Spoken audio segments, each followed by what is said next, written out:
বাংলাদেশ কি পারবে আফগানিস্তানকে হারাতে?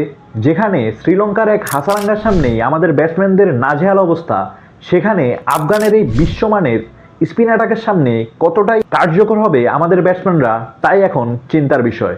চলেন দেখা যাক পরিসংখ্যান কি বলে। তো গাইস, আগামীকাল বাংলাদেশ নিজেদের শেষ ম্যাচে মুখোমুখি হচ্ছে আফগানিস্তানের।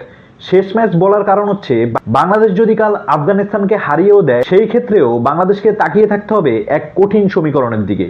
কারণ সমীকরণটি হচ্ছে, আফগানিস্তানকে হারতে হবে শ্রীলঙ্কার সাথেও, অথচ গ্রুপ বিতে তারাই ফেভারিট। তো গাইস, কালকের ম্যাচ নিয়ে যদি কথা বলি, বাংলাদেশ থেকে যোজন যোজন এগিয়ে থাকবে আফগানিস্তান। এর কয়েকটি কারণ আছে। প্রথমত, এশিয়া কাপের আগে এই কন্ডিশনেই একটি ট্রাইনেশন সিরিজ খেলেছে আফগানিস্তান, যার কারণে আফগানিস্তান ইউইর এই কন্ডিশনের সাথে অনেকটাই পরিচিত। তাছাড়াও আফগানিস্তান সারা বছরই ইউইতে ক্রিকেট খেলে এবং এই কন্ডিশনের সাথে তাদের চেয়ে বেশি পরিচিত আর অন্য কোনো টিম নেই। সেই ক্ষেত্রে এই দিক থেকে এগিয়ে থাকবে আফগানিস্তান। সেকেন্ডলি, ইউইর যে উইকেট, এগুলো অনেকটা স্পিন বান্ধব এবং এই ধরনের ট্র্যাকে মুজিব রাশিদরা অনেকটাই সুবিধা পাবে। এবং মেইন রিজন হচ্ছে, আফগানিস্তানকে বাংলাদেশ এখন অবধি টি-20তে হোম কন্ডিশন ছাড়া হারাতে পারেনি। যতবারই হারিয়েছে মিরপুর, চট্টগ্রাম অথবা সিলেটে। ইউই অথবা অন্য যে কোনো আদার্স কান্ট্রিতে অ্যাওয়ে সিরিজ অথবা অন্য যে কোনো জায়গায় বাংলাদেশ এখন পর্যন্ত আফগানিস্তানকে বাইরের কান্ট্রিতে ম্যাচ হারাতে পারেনি। এবং সর্বশেষ 10 ম্যাচেও যদি আমরা দেখি এই দুইটা দলের পরিসংখ্যান, সেই ক্ষেত্রে আপনি যদি চার্টটা একটু দেখেন, এই চার্টে বাংলাদেশ যে কয়টা জয় পেয়েছে তা ছিল দেশের মাটিতে। দেশের বাইরে বাংলাদেশ যে কয়টা ম্যাচ আফগানিস্তানের সাথে খেলেছে, তার একটি ম্যাচও বাংলাদেশ জিততে পারেনি।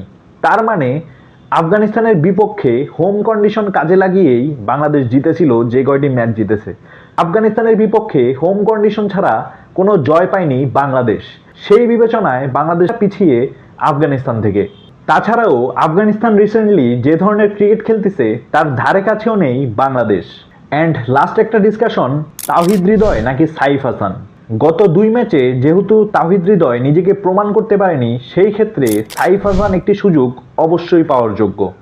তবে আমি শুধু তাওহিদ হৃদয়ের পরিবর্তনটা নয়, আমি তার পাশাপাশি শেখ মেহেদীকে পরিবর্তন করে তার বদলে নুরুল হাসান সোহানকে খেলানোর পক্ষে। এর কারণ হচ্ছে, সাইফ হাসানের মাধ্যমে কিন্তু আপনি শেখ মেহেদীর স্পিনের অভাবটা সেখানে পূরণ করতে পারবেন এবং নুরুল হাসান যদি শেখ মেহেদীর বদলে খেলে, সেই ক্ষেত্রে আপনি একজন বাড়তি প্রফেশনাল ব্যাটসম্যানও পাবেন। তাই আমার মতে কালকের ম্যাচে এই দুইটা পরিবর্তন অবশ্যই করা উচিত। তাওহিদ হৃদয়ের জায়গায় সাইফ হাসান অ্যান্ড শেখ মেহেদীর জায়গায় নুরুল হাসান সোহান। আর পেস অ্যাটাকের ক্ষেত্রে যদি বলি, কালকের ম্যাচে আমার মতে তাসকিনকে কালকে